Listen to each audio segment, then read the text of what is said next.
Antonio Beeler here at Abrome. We just finished an amazing week.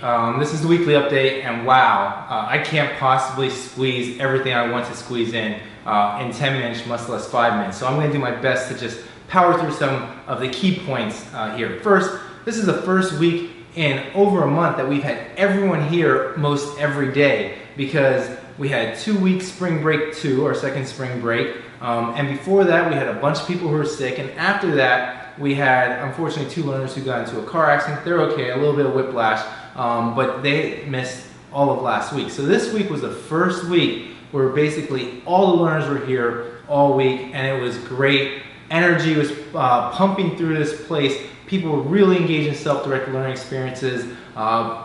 It was just wonderful. All of the learners are really getting into sort of their little projects, their little things. For some learners, it's art. For some learners, it's reading. For some learners, it's gaming. Today we spent most of the morning, all the learners except for one were painting on canvases, most of them painting pictures of their dogs or landscapes. It was just wonderful. Everyone was up, moving around. We were taking trips all week. And the thing that I love about Abrome is that everyone wants to be here. It's not mandatory attendance. There's nothing coercive about this space. There's nothing required of anyone other than that they respect themselves, the other learners, and the Abrome space.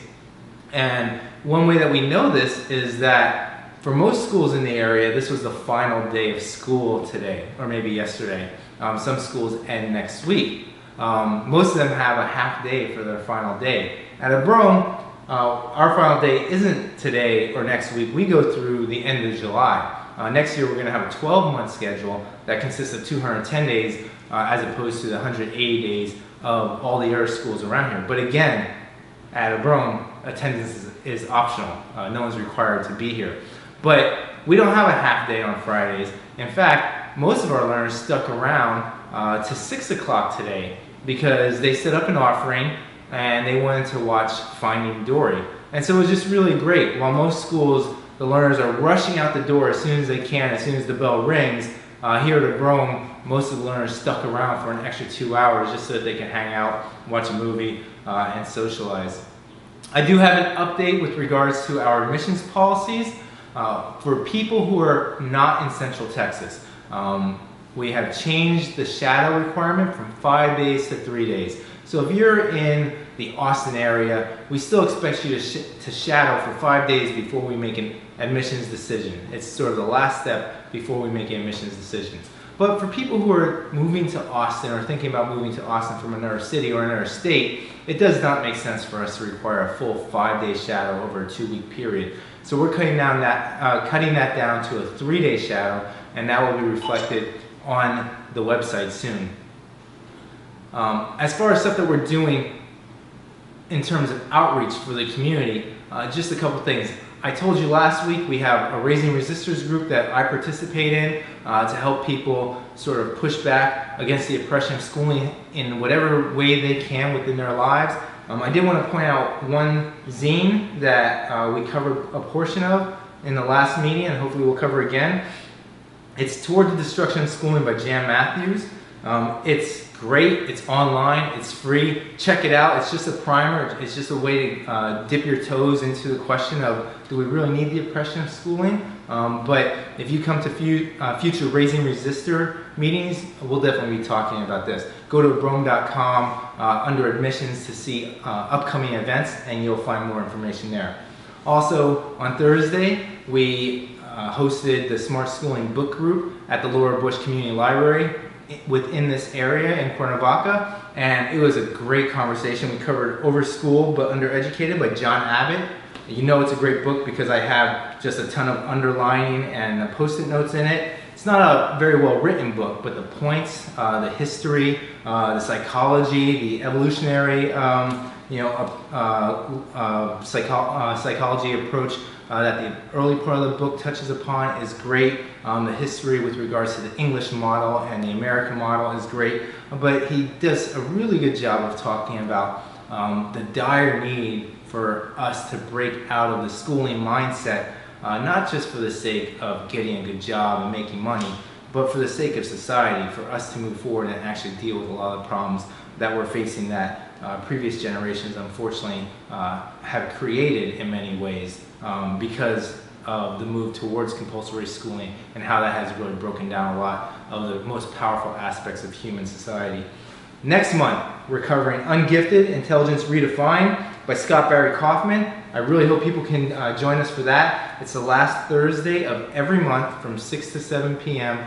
at the Laura Bush Community Library here in Austin.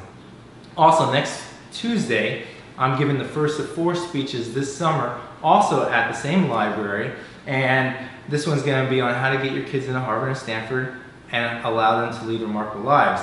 You don't have to go to Harvard or Stanford to lead a remarkable life. In a lot of ways, it can derail you if you're so focused on getting into these top schools, but we're going to talk about how you can actually focus on leading a remarkable life, and if you want to go to those schools, you can make that happen as well. It's next Tuesday at the Laura Bush Community Library, 6 to 7 p.m.